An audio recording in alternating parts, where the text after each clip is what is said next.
Brink takes place on the Ark. It's an immense artificial floating city at sea, built as part of a contemporary green vision, but now existing in 2045, and having lost contact about 20 years beforehand with the rest of the Earth, it exists in complete isolation, with what were originally sustainable resources now in limited supply.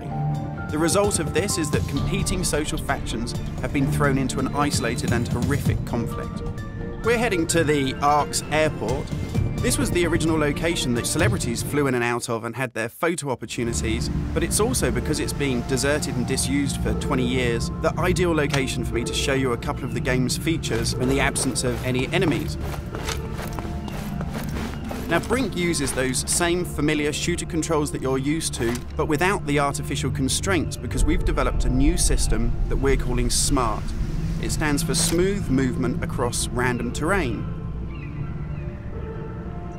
If you walk up to something that's an obstacle, just as you would do in any other shooter, you'll stop. But if you want to try and indicate to the game that you want to get somewhere as quickly as possible, using this SMART button, you're able to vault, mantle, and climb with ease.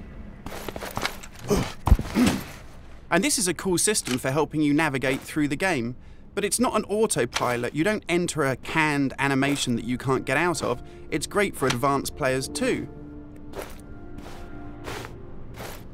If you're approaching an obstacle, like a security sensor, and you want to make it through that obstacle without perhaps alerting the enemy to your presence, you could just look up, and you'll mantle up and over that automatically.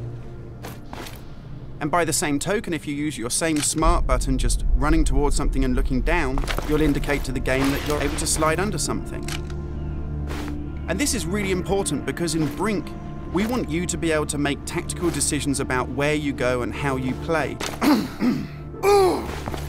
It's not a rail shooter where you're on a kind of minecart witnessing canned cinematics. And that's important too, because in Brink, irrespective of whether you play offline or online, you can create a cool identity for yourself that really reflects how you want to play the game.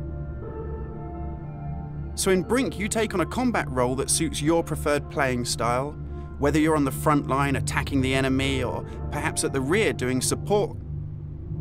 You'll take part in military objectives as part of a coordinated squad.